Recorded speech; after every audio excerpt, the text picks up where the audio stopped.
All right, let's take you through a lot of the main differences between gi and no gi with shin to shin. Keep in mind that the attacks are really the same. There are some added things that we can do with the gi that are not necessary whatsoever to the system if you don't want, but are very, very useful tools when training with the gi, especially because there are grips on the pants, there are grips on the sleeves, and we can use these things to help aid us in that environment. So let's take a look at primarily one of the biggest differences, gi and no gi, and that is when Lance is in the standing scenario and I have my shin to shin.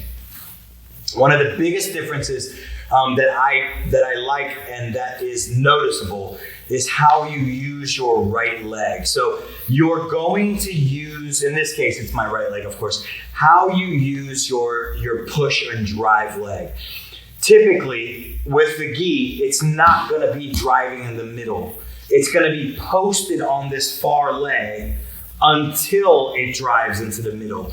And namely, one of the biggest reasons for that is there's a loop choke from here that is exceptionally strong, and one that is definitely not worth dealing with. And one of the main ways that you can stop this is just to have this leg posted so that his weight stays back. And I'll show you guys the loop choke. But one of the methods, one of the things that this also accomplishes is it accomplishes an obstacle in Lance's way to have that foot posted on there. And it causes him a reaction to push it down. So in essence, you could use this tool without the gi, but it's just not necessary. With no grips, with no loop chokes, you can just get onto it and get going, because the techniques that we're going to win when he pushes the leg down won't really exist without the gi anyway. So just shortcut it, put your leg there, drive, get your offense going. But with the gi, it is absolutely a great idea to have your elbow deep. Everything else is the same, but then have our right foot on the inside of the thigh. Please put your foot on the thigh and not on the knee itself. We want our foot on the thigh. And then we want exactly the same. I want you to have an elbow deep. I want this leg to be active, and I want to be pushing and pulling.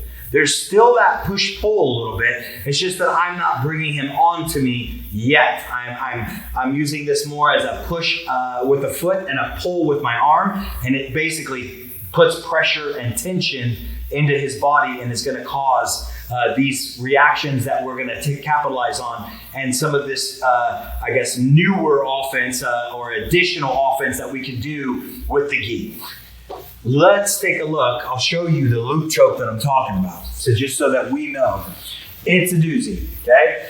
So when we are in shin to shin, because we have the collar is such a handy tool that even if he has an elbow deep, it's not an underhook that I need to make this happen. It's a simply gripping the collar that's actually quite loose in nature. So it's a very simple grip for someone to get when Lance is in the seated position.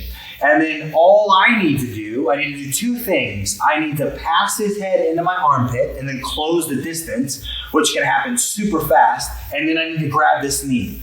Okay? If I'm in my base and I can keep pulled back, this loop choke becomes quite feasible.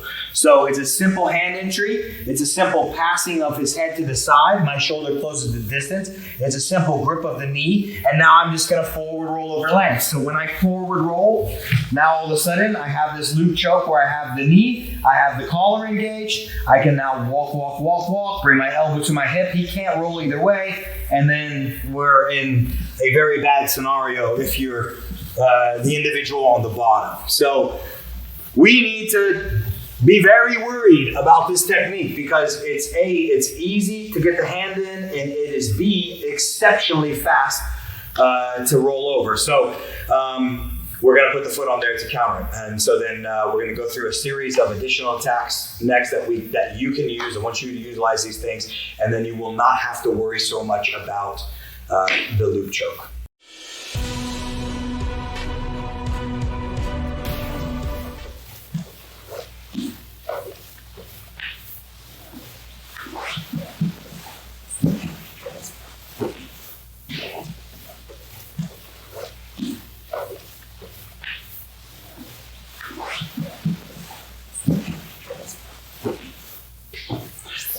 All right, I'll take you quickly through one of the additional sweeps that is a very, very good one, and it's going to set us up for a few different things. So Lance is on his feet. I've got shin to shin with the gi. I've got my foot on the thigh, as I mentioned, and we are ready. So here's the scenario. He's probably going to have to remove this foot. Again, if I use this well, it stops or really shuts down that loop choke because he can't come forward enough. Even if with his hand in the collar, he can't come forward enough to stuff my head in his armpit. Not with this leg here. So it's a very, almost happens at will that they push this leg down like that, okay? So here's what we want to be ready for. When this leg is up on the thigh, I want this sleeve. So when he grips my leg, I grip his sleeve. Now, I don't let him take the leg down. I bring his grip back to my left hand. So now my left hand has a four-fingered grip of his sleeve. And you do it because I'm using the push against him. So as soon as that hand goes, we make four-fingered grip on the outside. I retract my own leg to set in my grip. Once my grip is set in with a four-fingered grip on the outside of the sleeve, we replace that leg again. So now I put my leg back up on his thigh. But now there's a big difference. I have his far sleeve. So now we have some options, okay? Number one, we're gonna hit a very, I like to call it very old. It's a sweep that I learned only in my blue belt stages, but it's a very good one in this scenario. I'm gonna reach up around Lance's back and grab the middle of his jacket. It will behoove you to make this grip rather than the collar. Will the collar work? Yes, it will. It will, especially in a competition when I just kick his leg out and yank as hard as I can. It will probably sweep him, put him face down. But when we land, you may not land favorable. So if I hold the collar, when I land, this will be loose. So he can fight his way up to a single, he can fight with me and potentially recover. When we land with the arm up over the back, you're going to land with a very, very tight cross space, and I'll demonstrate that for you now. So the thigh is back up. We reach over and grab the center of the jacket of the back, four-finger grip. I want to bring Lance straight onto me for the sweep to work. I don't want to bring him off to the side. I'd like to spin him so I can get everything tight when I land. We do need to make sure he goes over to this direction and does not go to the direction behind me or to my left. I want to take him straight over here. So we pull him onto us, which again loads him directly onto my shin to shin. We already know the power that shin to shin has. I'm not gonna feel his weight. We lift with our shin to shin, we push out the leg, and it spins him. And then because I've spun him, my right shoulder can engage in a very, very tight cross-face manner. Okay? And then all we need to do, it's a formality now to drive into Lance, to let the sleeve go, and to now temporarily grip on the left-hand side on the same side of his body until I'm set, and then I can now change my pinning accordingly, depending on if he has underhooks, depending on what kind of grips that I want, depending on, it is gi, so we can hold on both sides. No gi, I would not recommend holding on both sides as much, but it is whatever you'd like to do from the cross-side pinning, as long as we keep in mind some of those principles of cross-side pinning.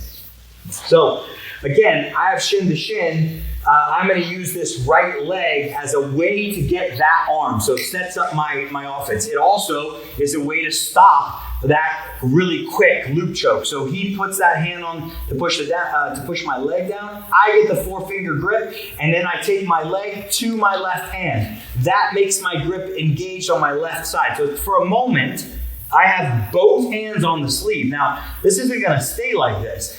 And mind you, a lot of times Lance will be stepping around the corner, so I will need to adjust again. I may need to adjust my angle to keep him here. I don't want him here per se, although we could spin underneath and some following techniques, but I'd like to do this particular sweep. If I want this particular sweep, I want to make sure I fix my angle, foot goes back up on the thigh, I get a grip over the jacket in the center of the back, and then I bring him onto me, and then we push out this leg. And it simply spins him into my cross-face pressure.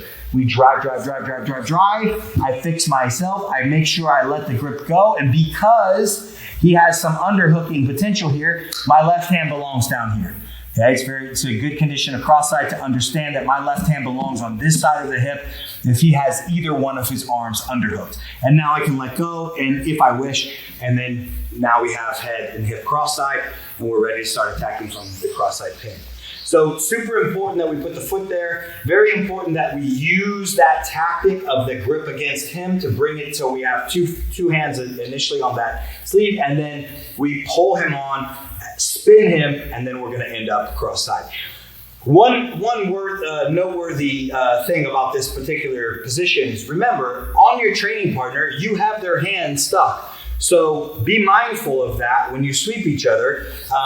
Put each other flat on your back, and don't avoid putting someone on their AC joint. It can really hurt their shoulder. So control your training partners when you sweep them. This is a dangerous sweep if you just recklessly put someone down on their shoulder. So make sure that you keep that in mind to flip them over, and then you land them safely on their back with a big crossface. Let's take a look real quick at what happens if we grab the collar. As I said before, competition and training are two different things. Competition, if you need to score the points, it will work. Is it going to land? Are you always going to land favorably? Probably not. And I'm going to show you why, even if we do this well, the looseness that happens. So I was able to do the same thing. I got his grip locked in, and I just grabbed here. I settled for this grip rather than this grip. Remember, even if the grip takes you a second longer, most of the time when you have the grip that you need to have to make the technique work seamlessly, if it takes a second longer, it's worth the extra second.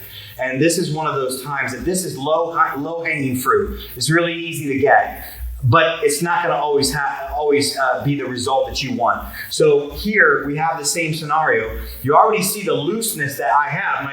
I'm wrist deep over here. It's already very loose. But look how much space there is between he and I versus this. Okay, I've got space. So maybe I can get him pulled on. That's fine. I turn him, but look what happens when we land. No cross-face pressure at all. So as I come up, he can put his head inside and begin, coming back up to singles, retaining the guard, and then I may end up in this, I may end up hitting him. I may not. With the grip over the back of the jacket, there is a very high percentage chance that if you sweep your training partner, you're going to maintain that top position just because of the crossface. So keep those things in mind. This will work. All of those things will work. Not a bad thing to do if you need to do it. Not a bad thing to do if you want to do it. That other grip is going to make a big difference on how you land and the success of your sweep to end up in a cross-side position.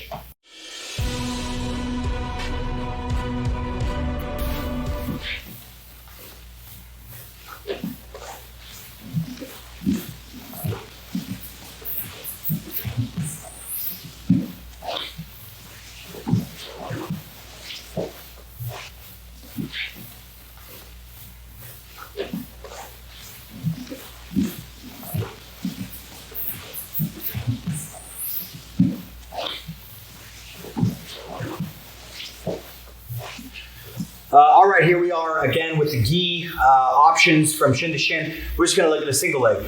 As I mentioned, the attacks are really the same. There are just additional things, and there are some additional offenses actually that we can do as well. But in this case, we're just looking at a single. But there are absolutely some things that you can do with the gi that you just can't without the gi. So Lance in the standing position. and I choose to go about a single leg with the same scenario, we're going to lean in and get this. But what we can do before that happens, we can go get this sleeve. We looked at how we can get this sleeve by posting that leg and then making his grip work against them, and now we have the sleeve. Now, I could just go to a single. Okay? This is a very, very good grip. I can lean in, extend the leg. Yep, he's so off balance. And then I have a single leg with the sleeve. It's not good for him. There's no way for him to base out behind him if I hit this takedown. But namely, there's another takedown that we can do. That same circle back. If I pull Lance's sleeve down to the ground, he just has to either post that hand or face plant. The only thing with this one, when we have the sleeve, we're going to go to the opposite direction. So before we went to our that left side, this time I'm just going to come to the right side. And the reason why that would be is I got a free hand in the collar. If I can hold his sleeve, this hand can pass into the collar with almost no obstruction, because Lance's defensive arm is the one that I'm holding. That cross hand is what protects this hand on the collar. So if with the gi, we come to the opposite side, and this hand can make it to the collar, and I can immediately begin sitting and starting to hit clock chokes, to hit bow and arrow chokes, to get my opposite hand in the collar, etc., etc. So with the gi, I like to just drop the leg and go to that same side of a single, because you have that hand goes in the collar so easy if you have that sleeve, or potentially so easy. So let's look at that one more time, and then we'll look at a second and third single. So again, I used this grip. I got the sleeve with using his grip. I leaned in, same single. We're doing the same single. We're catching that, we're bringing it up. I'm spinning Lance down, and he's got a plant. I just drop the leg, and away we go. Right in onto the collar. And if you want to get fancy, you can absolutely lasso this leg in, and now he's halfway into our one-handed collar chokes, our bow and arrows, etc., etc. Those are just ideas that you can use once your hand gets in the collar. Just of course be very mindful that your training partner has a posted arm there, so let's not recklessly dive into their elbow. Follow-up singles, because this is important. If I don't have the sleeve, or he counters the sleeve grip, how does Lance counter this ridiculous sleeve grip? Well, I'll show you. So when I go like this, one very useful tool is for Lance just to bend down and grab his collar. When he does that and stands up, I'm not going to hold that. It's his entire body versus my grip. And so he's literally squatting my grip off, and that is going to take my grip off. But as that happens, as I have this, I understand this. So as he begins to stand up, what do? We look for the lapel. And now I just feed the lapel, and we're going to do the same single with the lapel, or you can feed the belt. Now, one word to the wise. When you feed the belt, it's a good idea to feed both ends of the belt together. One edge of the belt, you see as I start pulling it, it's starting to become longer. Okay? This is natural. It happens when the belt isn't tight, very tight, and this can absolutely affect the strength of your single. Okay, so when you grab the belt, if you grab both together, it just will not do that. So if you can, get both together. If it's in the heat of the battle, of course, you may just have to grab one and go, but understand that the belt might really turn and start to untie. Otherwise, you can grab either lapel. The cross lapel is going to be the strongest grip that you can do. It will be a shorter lapel compared to the same side lapel because it's a cross body, but it can control more of the body because it is cross body. And then your single is the exact same, and you can do the same finish. Whether it's a belt or lapel is exactly the same. You lean in, you bring the leg up to the front, and then you have the heel. And I can do the exact same finish we just used with the sleeve, but with the belt, I can circle back and then I just pull the lapel, I pull the lapel to the floor and then it spins it. And then again, we drop it, we get out of the way, and then hand goes in. Okay, hands getting ready to go into that cross collar, and then you're getting ready for your clock choke, so your back take, so you're looping this leg over. My right leg's gonna loop over and be ready to kill that arm off, and then begin to get into, you know, all your collar strangles, your back triangles, which is called your Shirosakago. All these things are going to happen right here if you mind your P's and Q's and take the back efficiently. So sleeve could be your primary attack if you wish. You can always just go to the lapel if you wish, but sleeve can be your primary attack. When your training partner stands up and breaks that grip, immediately go back to lapel or both ends of the belt if you can, and then stand up in your single. And you can obviously finish with our first high single finish by sweeping the leg out, or if you want to use this technique I showed you, back pedal, and you just put the lapel, the sleeve, or the belt down to the floor with your squat, and then drop the leg and race around and be ready to get your hands in the collar. Because again, we have gis on, so we have a lot more available to us as far as submissions with collar strangles, et cetera, et cetera. So you can really take advantage and use that to your advantage.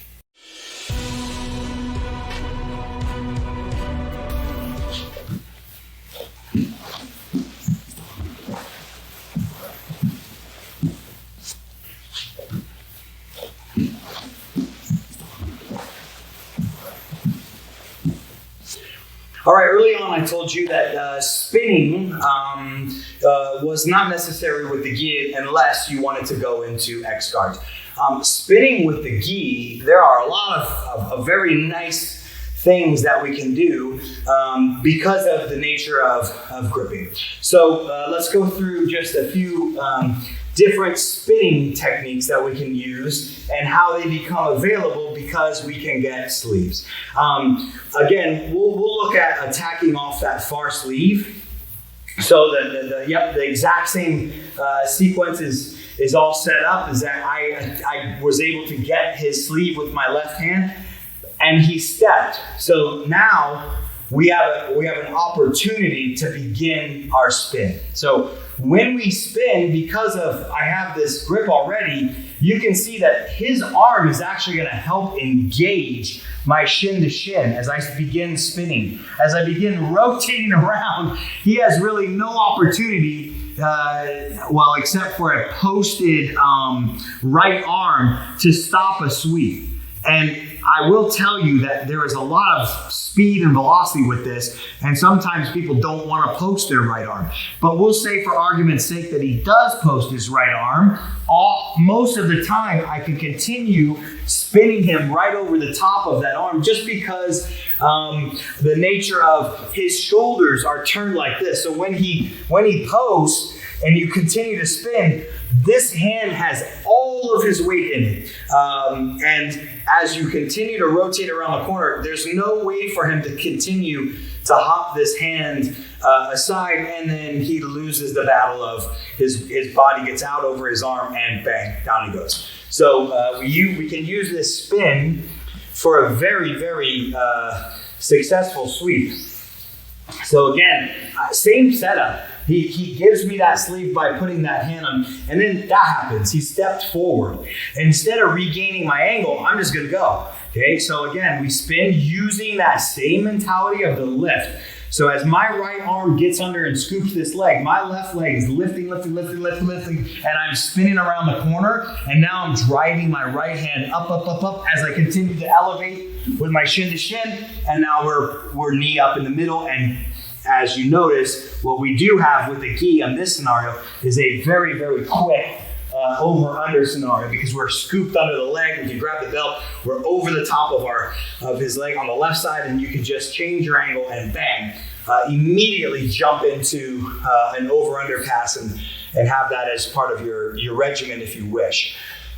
We can also get the other sleeve and spin with the other sleeve. So Both sleeves work here. That's the great thing about the gi. Now, why would this hand be present? Well, it might be present just because it is reaching for the collar. And I simply take the lapel and I break the grip off. And then I go and grab this sleeve. Now, with the gi, you don't necessarily need a good grip on the sleeve. Because there is so much friction, sometimes I can grab around and hold it. Sometimes we can grab around and then get your grip because of the base of the sleeve. So you don't necessarily need a 4-finger grip with your left hand. It's just that 4-finger grips are going to be much harder for him to release than over the top with no grip or over the top with an over the top grip. These are easier to release. But remember, you only have to hold him long enough to spin underneath him. And again, we're going to spin this time because we have his lead arm, not the cross arm, the lead arm. Be my guest to go racing underneath that far leg, because what happens is that once you start spinning, his shoulder is going to come down and he's going to be forced to roll. So yep, he just does a forward roll. I come up in my angled, in my over-under pass, and we're ready to go. So the lead sleeve, we don't even need him to step to be close to spinning. We can just spin because you have that lead arm. It dips his shoulder down, and then we just continue to rotate underneath you, elevating with our shin to shin. And if you need to post with your free leg, you post on the floor. But that elevation and that spin sends him over on his back, and we come up, we can hit our over-under pass. So one more time. This time we have this lead sleeve, and it might come because the hand is attempted to go into the collar. We break the grip off. We can go over the top, or a 4-finger grip, either is available. And then again, boom, we're spinning. And as we spin, we're lifting this left leg this way as I catch his back knee. And then we're going to turn all the way underneath. Away we go. We can post our inside leg, and up we come into our over-under pass. And if you don't pass, you can hit your leg pummeling, and then we're good to go there. So 2 spinning sweeps that are very, very useful with the gi that we just don't really have without it, because I don't have the luxury of holding a wrist, especially when it's slippery, long enough to get those hands posted on the mat in a way that we can have that access of turning him to his back.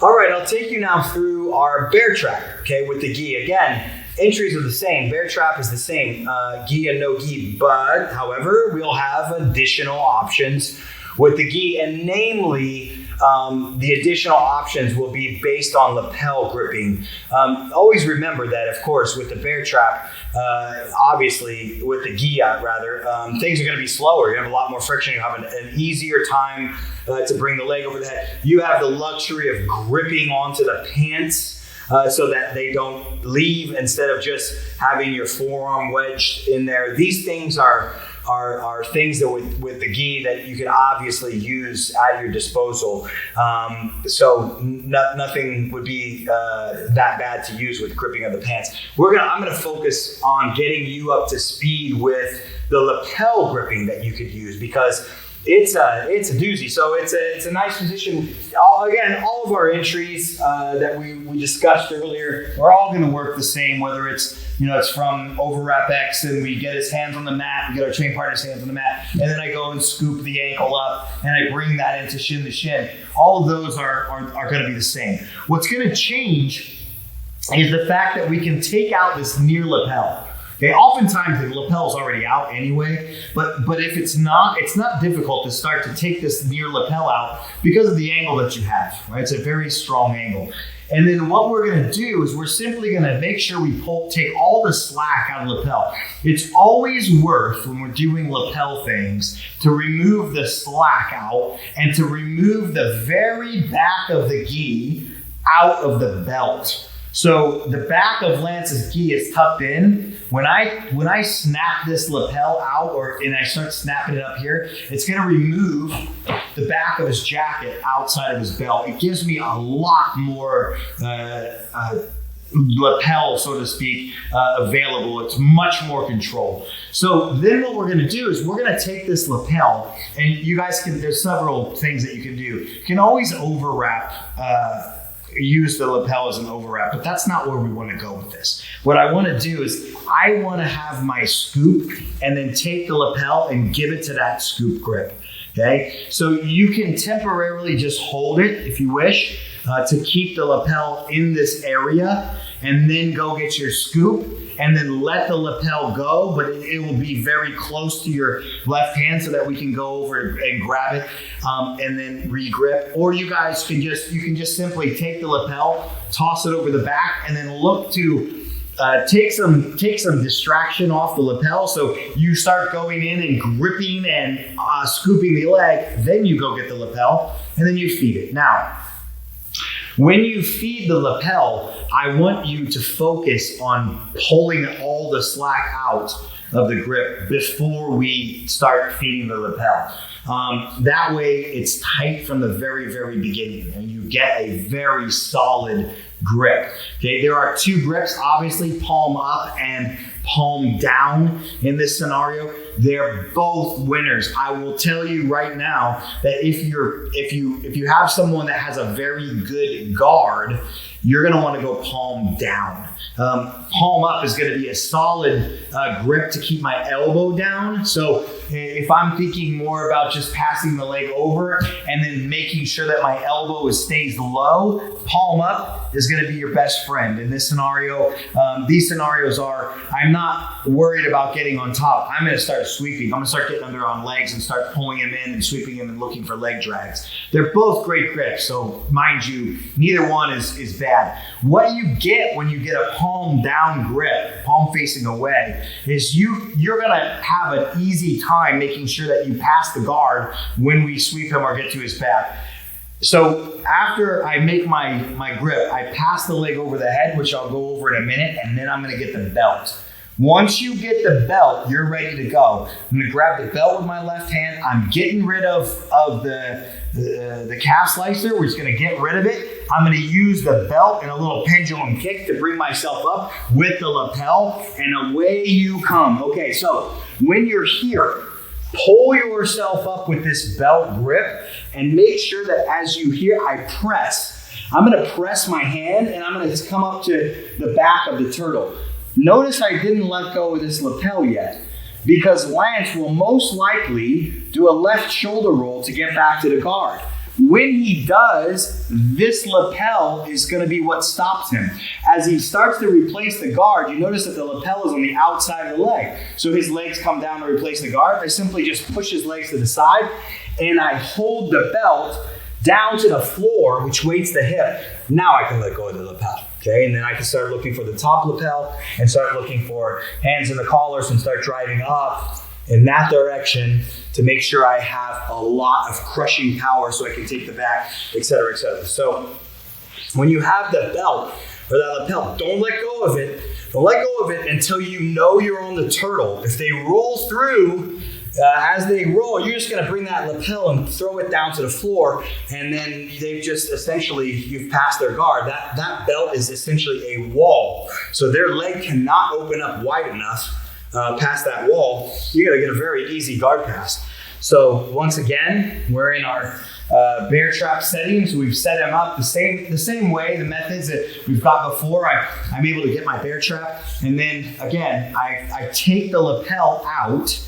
You guys, you can give it to this hand as long as, remember, if I give it to this hand with no control over this leg, then this leg may not be here for very long. Okay, he might be able to backpedal that way and put his knee on the mat and then put this foot on the mat, and then you might be in a little bit of trouble. So just keep that in mind. Typically, I like to keep this overhook and then scoop, and now go get the lapel once you scoop, okay? We feed the lapel nice and tight to my right hand, and then literally you can take this hand underneath and just pass the leg. Remember, we have the luxury of grip here. I don't need to pass this leg very tight. I have the lapel, so there's no coming back. We just take this lapel over the head, and then my elbow stays in front of his leg and between his leg and mine, and then I get the belt. And now once we have the belt, we're gonna get rid of the calf slicer and come on up. So calf slicer's out. I pull, press myself now into the turtle position, and if he rolls over his shoulder to replace the guard, we let him roll, we just throw the lapel back to the ground, and we have passed the guard. So this is a very, very useful tool when we have the lapels on with the bear trap. We can create this scenario where the leg comes over the head and we just come right up. So great scenario.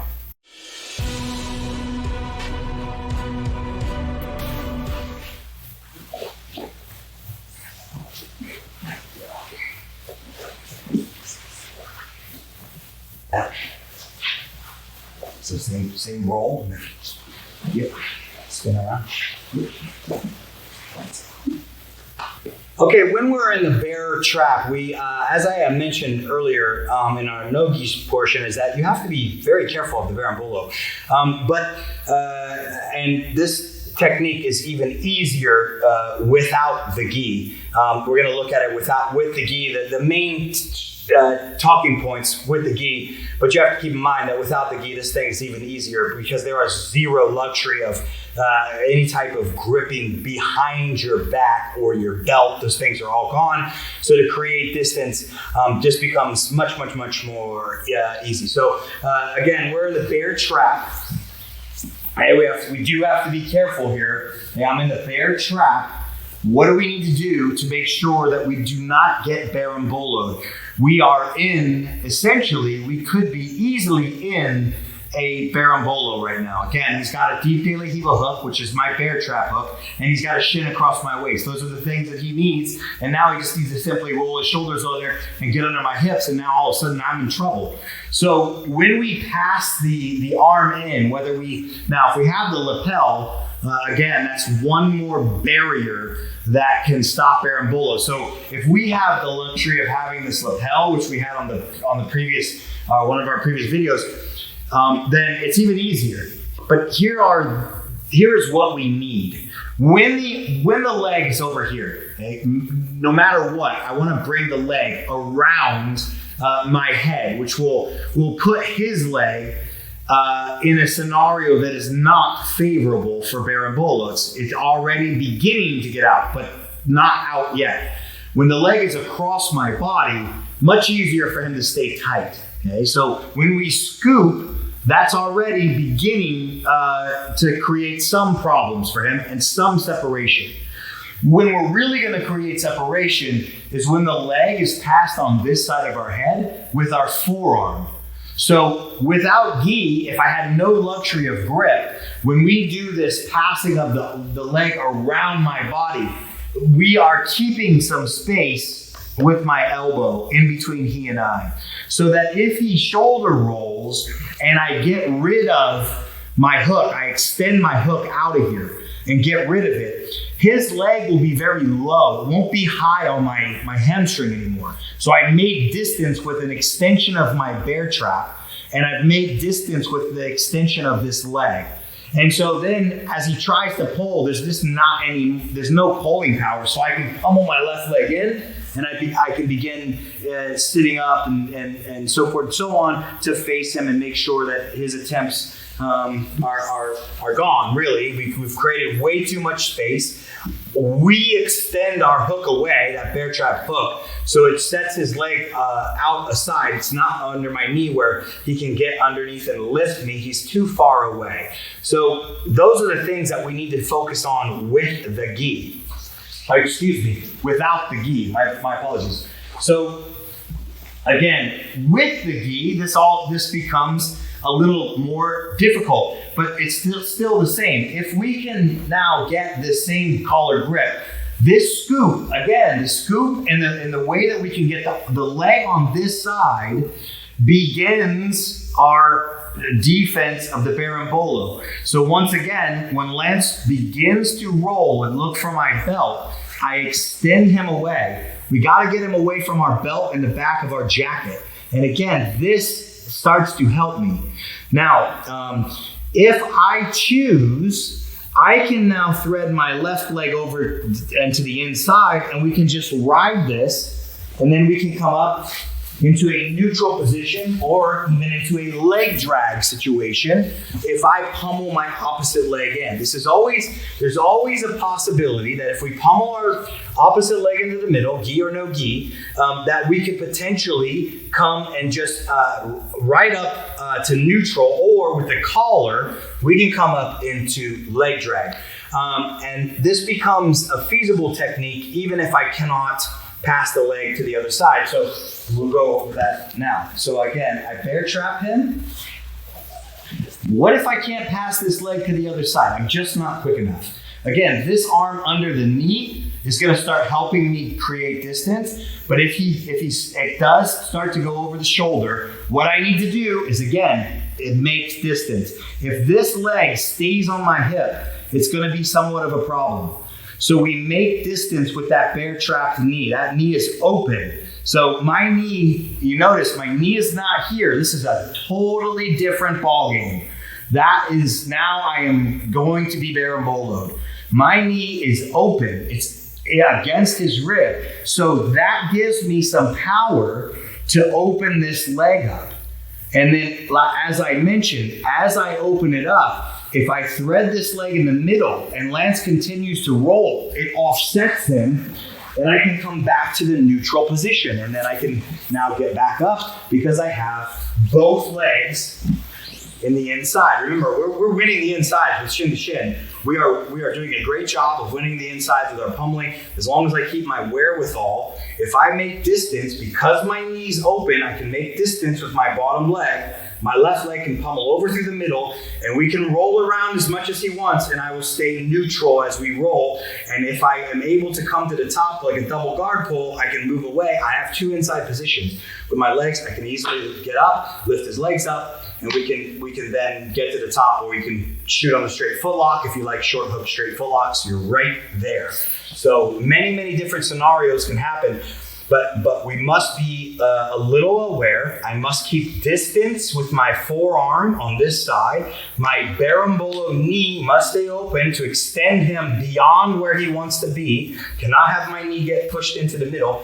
And then if we need, we can then pummel our top leg back into the middle and ride this momentum through and come back to neutral, or come back to a position where we have double insides and I can lift up and get to the top, or I can attack legs. All right, I want to take you through, again, with the gi, and obviously some of these we can use complete without the gi as well, many of them. Some other ways that you can use shin to shin, and because it's not always going to be that you just have this elbow deep position, you're in the seated position. We can use shin to shin to do a lot of very useful things. So let's just take a look for you. So one thing is combat base. We hear about combat base all the time. That means the knee is in the middle. Okay.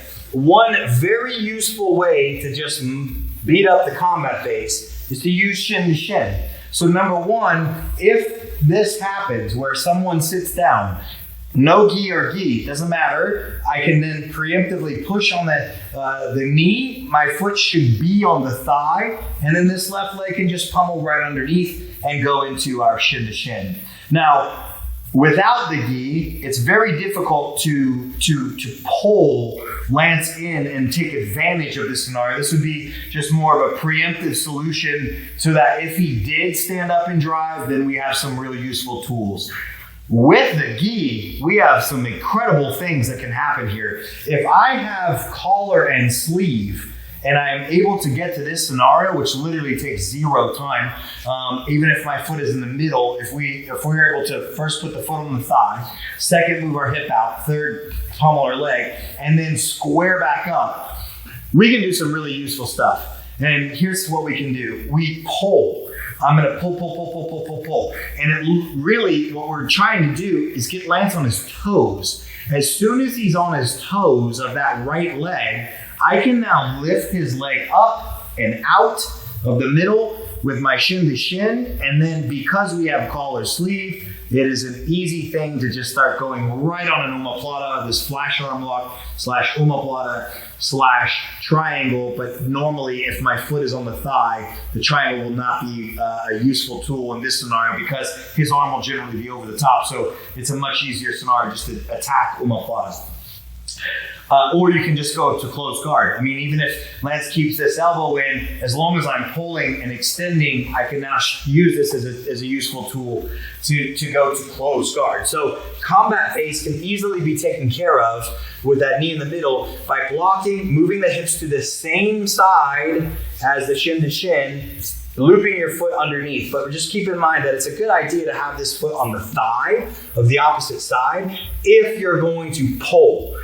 It's not necessary if you're going to just sit up, but if you're going to pull, I basically need to keep him where he is while I bring his weight into his toes so I can flip his leg out of the middle. So let's just take a look at that one more time. We'll just change angle ever so slightly. So your foot's on the thigh. If we have collar sleeve, it's a great tool. I can move my hips out. It flips the foot in. We square back up, and then my knee adjusts. It's tight to the leg. We pull, and then I take the leg out, and then the foot can go to the hip. It can go to a omoplata situation. You can go into closed guard if you wish. It's just a very, very good way to take out that combat base. If you like spider guard or you're a triangle hunter, again, from combat base, you have a very, very easy, useful tool from here too. Let's switch sides here, Lance. And you can do the same. It's the same mentality. My foot's going to be on the leg, except we're just going to use spider guard as a means to get to the triangle. I have a foot on the bicep. That's a great thing. And then this leg can go over the top of his arm. And then what we need to do is we just do, instead of his leg, I have his bicep. So I bring my hip up using his bicep. The foot threads underneath. The same exact scenario. I am now going to pull him forward. I'm going to shoot this through. And I'm now going to circle my right leg under his arm. And then voila. Okay, we have a triangle. We can do the same triangle with the foot on the hip. So if you have this scenario where the elbow is in, right foot on the hip, rather than the bicep, right foot on the hip, we can do the exact same thing. We bring him forward, we snap this out, this leg shoots in, and we have a very useful triangle. So triangle, if I like triangles, we can do so. We can get there very easily with the foot on the bicep or foot on the hip, and we can loop our leg over. You can loop your leg under if you have a foot on the bicep because we can triangle the near arm. But again, taking out, it's the combat base. We're taking out the combat base with a shin to shin situation. Let's take a look at how we can put someone's knee, your training partner's knee, on the ground from half guard. Okay, this is a very useful tool. Half guard, if their knee is off the floor, can be quite cumbersome and they can get on their way to pass. So let's look at this. We have Lance in my half guard. I have him in my half guard, but his knee is off the ground. Okay, I can now use this shin to shin to put his leg back on the ground.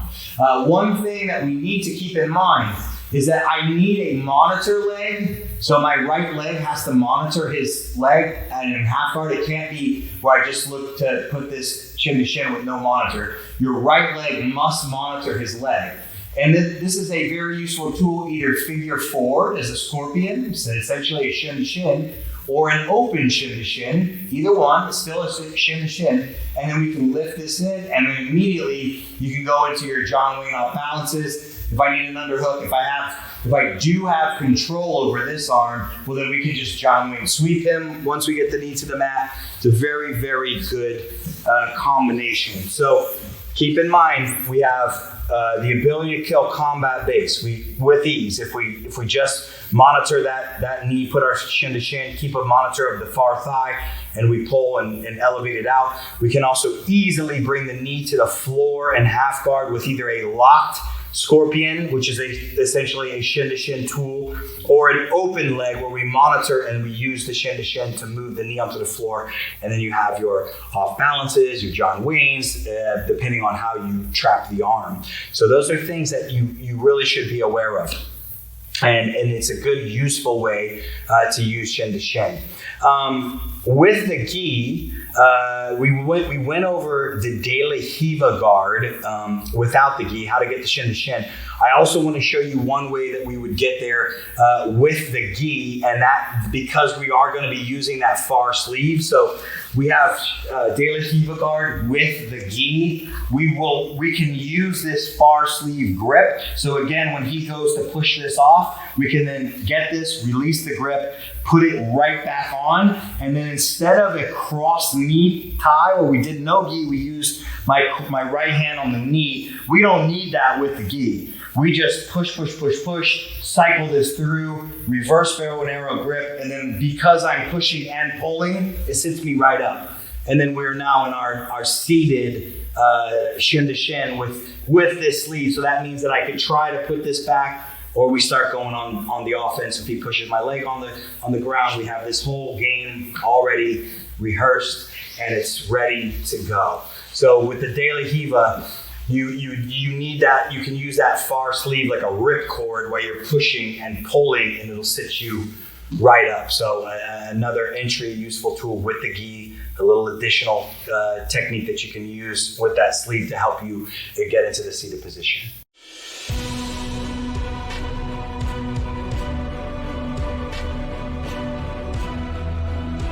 So I'm going to take you through a drill that I'm a big fan of. It's really just getting you comfortable with all of the scenarios that we played with, and also comfortable lifting each other up into reverse X, etc., etc. So we're gonna do the drill from Ashigarami. So we're going to start in an Ashigarami setting. So just remember that when you're in Ashigarami, when we're doing this drill, especially, I want to start with his ankles in my armpit, deep up in the armpit. I don't want him down by my hip. If I have him down by my hip, his leg will block my hip from actually wrapping around the leg. So I want his ankles in my armpit. As long as I do that, it will be a pretty simple thing to have one knee of mine come through the middle, and then the opposite leg wrapping around the hip. And we would then switch. We would just do these repetitions of an entry or a rimi Ashigarami. When we're doing the Ashigarami, remember, we want our hip up nice and high. I want my hip up or over or above the knee. We don't want our hips nice and low. This is not good for me. I won't be able to read my leg around. His is quite weak as far as an Ashigarami attack goes. So I want our hip up. I want you to have your hip up. The other thing is I'd like to have your toes facing outward and the heel in for now, and your left, in this case, it's my left foot, your inside foot could be over on the far hip or the near hip. Your choice. Far hip's going to give you a lot more control over both hips and have a little bit of a better knee bite. But again, it's your choice. And then we would just do these reps of going back and forth with a very curved back scenario, so that I have we're using technique rather than just our core.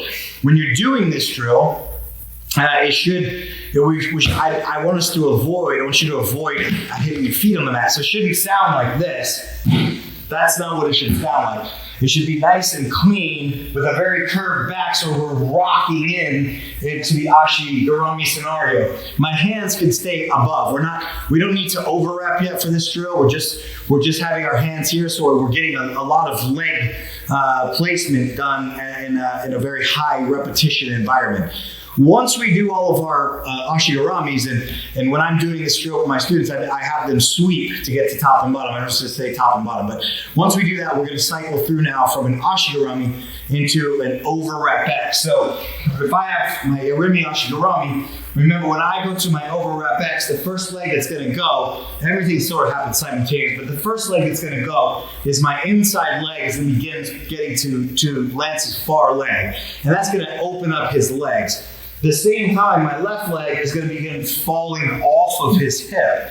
And when it falls off the hip, that's when the space opens up for you to gain your overwrap, okay? So if I try to overwrap and I have a tight ashigarami already, it's going to be difficult. My hand will hit my own ribs. So I want to, as we lower our leg that was on the hip, that's the time that now I can create this tight overwrap. And then we will go into an overwrap X scenario, which is, remember on X guard, my lead leg is at the knee and my rear leg, my back leg, is up at the hip. And it's a very important thing that when we are in our X guards, that we activate our hooks. Our knees should be open so that we have strong, active hooks.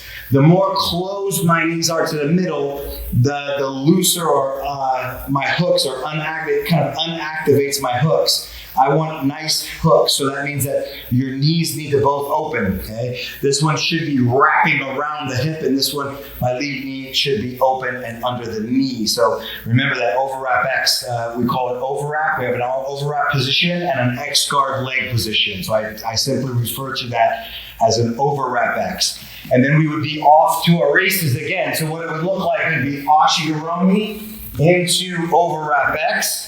And then I'm going to go back to ashigarami on the other leg and into overwrap X on the other leg. So we're going from ashi to overwrap X. So let me just review an overwrap X one more time. When we're in ashigarami, our hips are up. So my hand is kind of blocked by my own ribs. So when we put this hand in, is as my leg opens and begins to separate his legs, when this leg falls off, that's a perfect time to then make that overwrap. It gives you that space. And then again, we lock in everything with very strong active hooks. Remember what we talked about. When you do overwrap X or X guard in general, your goal is to always be moving your training partner. That I don't want them to be still. I want him moving, doing the splits, bringing him back, but putting him off balance backwards, putting him off balance forward. If we do that well, that's when the attacks really happen much easier. That tripod sweep we looked at, the entries into the repeat scenarios, makes it much easier for us to do when he is moving, hands get on the mat, etc., etc. The next drill will be an ashigarami into a full X setting. And there are two ways that are really good to get in a full X. One is just to pummel your arm in, and then the other one is to rock in. And I'm going to show you both, but I like the rock in for this drill, simply for the fact that we don't have to pummel our arm in. And it literally requires no effort on us to rock. So we have our ashigarami scenario, and I'll do it on this side so we can see the shoulders. I have an ashigarami scenario, and again, when we do X guard, full X is a scoop, it's the same. I still need to get some separation between the legs. I need room for my right arm to get in here. And so the rocking one is we use the momentum of this foot to literally sit me up and walk and move my shoulder up and around his shin or his calf. And then it didn't require me to pull his leg anywhere. We just rocked up around it. And then from that position, our legs go into a full X position, and my right hand stays above his knee rather than below his knee, which is fine. Both are fine. Both have their plus and minus. But above the knee, remember, is going to give us that, it's going to keep his foot where I want it to for when we go on leg attacks. It's a good idea. If I have the knee or that knee line, it's easier to keep it if my hand is above it than it is below it with my right arm. So again, we go from ashigarami and then we go into full X. So one, I make him walk. Two, when this leg goes down, it gives me that momentum to sit up. Okay. When we sit up, my shoulder's going to sneak around. I need to sit straight up into the middle. So my head is coming up above his knee almost. Then we slide back down, and our body his foot will just go right to the groove of our neck because our shoulder will have traveled around his leg in that seated position or that rocking position. And then the legs are all the same. One on the far hip, one on the near hip. And then we can go back in to ashigarami once again, and we can repeat. Other side. 1, 2 of, you can do as many reps as we want, but if we're gonna go to side, we alternate our side. This one makes him split. This one comes down and off. We rotate up and through, and then we have now got into full X guard and we're ready to rock and roll. We can then return back or do various X guard attacks if you wish. The pulling one, when I have to pummel my arm in, it looks like this. Typically, it's either an overwrap X first, so I have some sort of grip, and then we pummel. And the pummel looks simply like this. If I'm coming from overwrap X, we make an overwrap. I secure the knee, and then I elbow pummel that right arm inside. The only problem with the pummel of the arm is that if he's not moving, as soon as I let this scenario go right here, he's just a back step away. And then if he steps out of here, now I've lost everything and I need to recover. So the pummel, and here it is from Ashigarami this time, can be a little cumbersome. So if I put my hand in there and then wipe it off, it's hard to get my shoulder in. I literally have to pull Lance's leg up, which is fine. It works just fine. But in my opinion, if we get that rocking motion, it takes away a lot of the power that you need to pummel under legs, and it's very, very smooth. So it happens pretty seamlessly. And so we have this drill of shin to shin, which I'll take you through now. It's shin to Ashigarami to overwrap X from Ashigarami, then to full X from Ashigarami. And it really starts to develop where you want your legs, or a safe place for your legs to be. And then you can start doing your various attacks from each scenario in a drill format, which is quite nice. So what it looks like would be this. I would do shin to shin entry into Ashigarami. And then I would drop in to my overwrap X. Okay, and then from that point, we would go back into Ashigarami, and then we would go back into overwrap X. So let's do a full drill. If I want to go into full X from shin to shin, I would go full X first. Full Ashigarami, and then into full X with that rotation or that rocking procedure, and then we would sweep.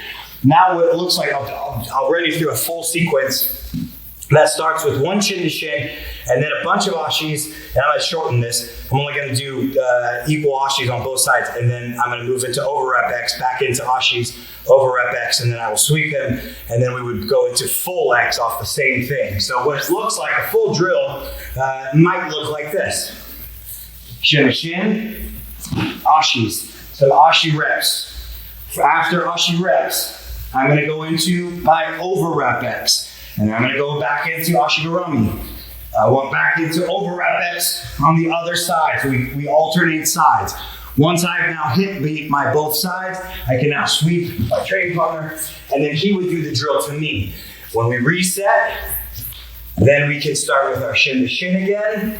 And this time I'm going into full X. I would go Ashigarami start.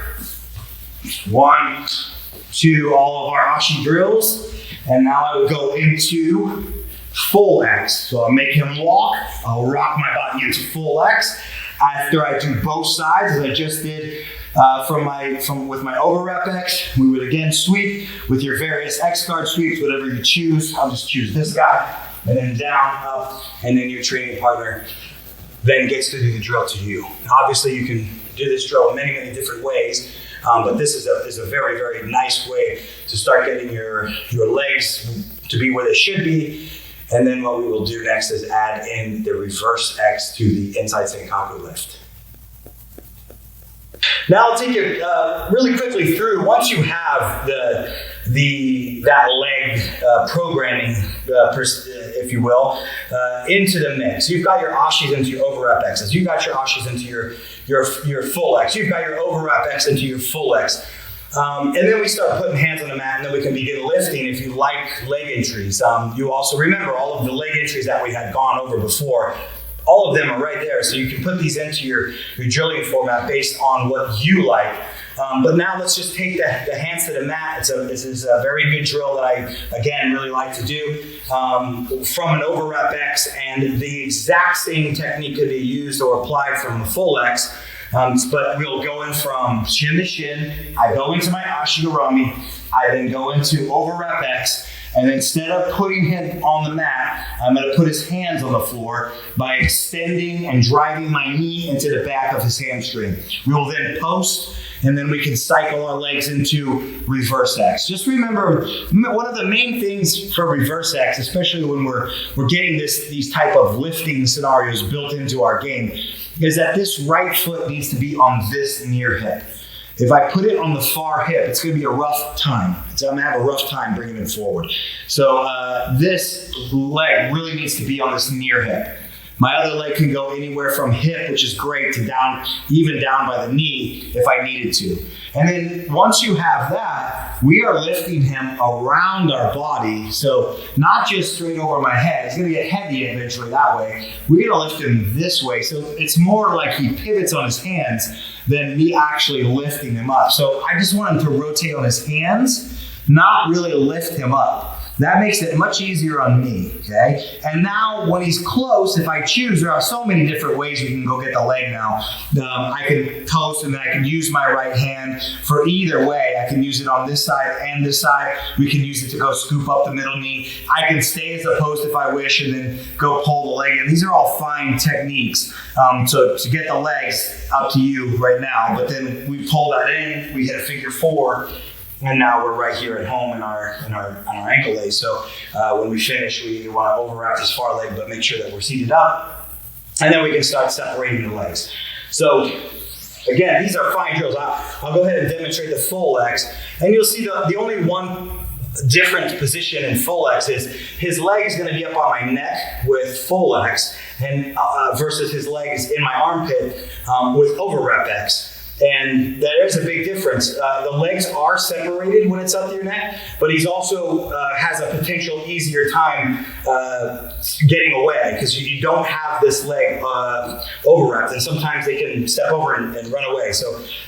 But the legs are separated, so a lot of different things going on. Anyway, we'll go shin to shin. Okay, I'll make my shin to shin entry into Ashigarami, and now I'll hit a full X instead of an overwrap. Same thing, I give him the split, we rock in, I get my full X guard, I put Lance's hands on the mat, I block him, and then I switch to reverse X. We take him in a circle around his hands, and then now I may need to get that hand assist, because you can clearly see if I go after just this leg is free. And so now there may be an easy time for him just to sprint away that way. I lose his knee, et cetera, et cetera. If I have his knee here, then it might behoove you to then go and hold this leg when we slide this in. And so now we still have both legs. And now we've got the legs, I've got them separated. I have an easy time to get on his foot.